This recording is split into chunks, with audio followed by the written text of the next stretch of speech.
Biden a décidé qu'il laisserait Trump tranquille. Il ne ferait rien pour essayer de poursuivre Trump en justice, peut-être même, qui sait, qu'il bloquera toute tentative de poursuivre Trump en justice pour les crimes qu'il a commis pendant sa campagne et pendant sa présidence. Donc, pendant sa présidence, par exemple, le fait qu'il ait interdit toute personne venant de 8 pays typiquement largement musulmans de pouvoir venir aux États-Unis. Bien sûr, si ça avait été fait sans préciser au travers de Rudy Giuliani, son avocat, et au travers de ce qu'il a lui-même dit en disant que c'était a ban on Muslims, donc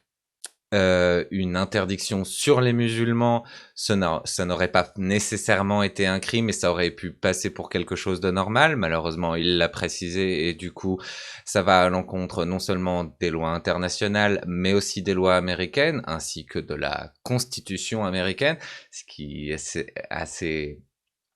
ironique quand on sait que les républicains sont ceux qui prétendent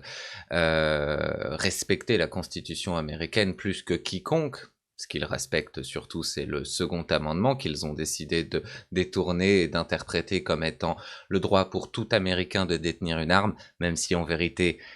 c'est seulement le droit pour des gens faisant partie d'une milice organisée d'avoir une arme, ce qui est complètement différent et ce qui argumentablement ne va pas vraiment avec l'époque. Disons que la Constitution a été forgée à une époque où ça faisait quand même bien plus sens que là tout de suite. D'autres crimes qu'il a commis sont l'enfermement massif de migrants dont j'ai parlé dans un autre segment il y a quelques jours à la frontière mexicaine, ne respectant pas les droits de l'homme, donc les lois internationales, les lois que même les États-Unis ont signées au travers de l'ONU, même si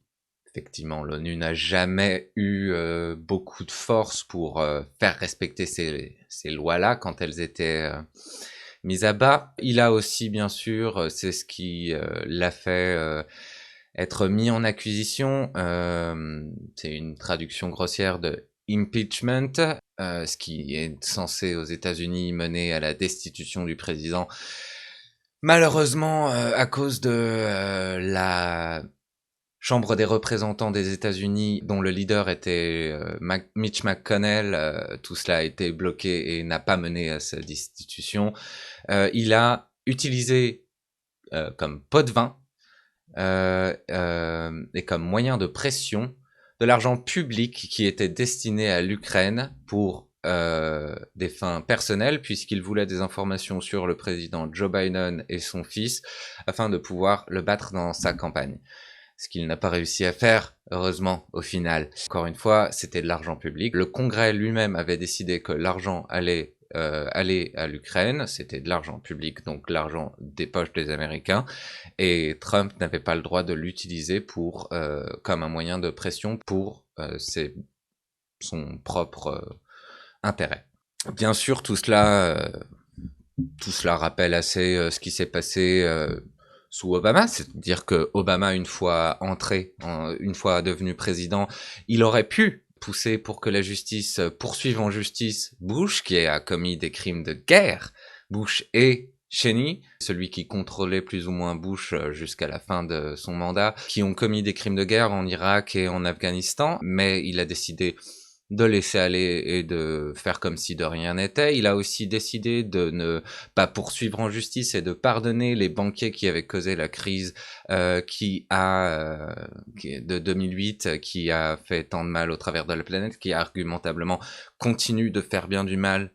au travers de la planète. Voilà les démocrates et l'opposition au parti républicain qu'on a aux États-Unis. Une opposition qui est payée pour soit perdre, soit quand elle gagne, ne surtout rien faire contre les républicains qui ont fait des atrocités et qui ont commis des crimes, parce que de toute façon, au final, ces crimes profitent aux oligarques, donc les patrons des entreprises les plus riches, et non, ça détruirait trop le statu quo que de poursuivre en justice un de ces oligarques pour les crimes qu'il a commis. Et puis on sait bien que la justice marche de deux façons différentes pour les gens normaux et les oligarques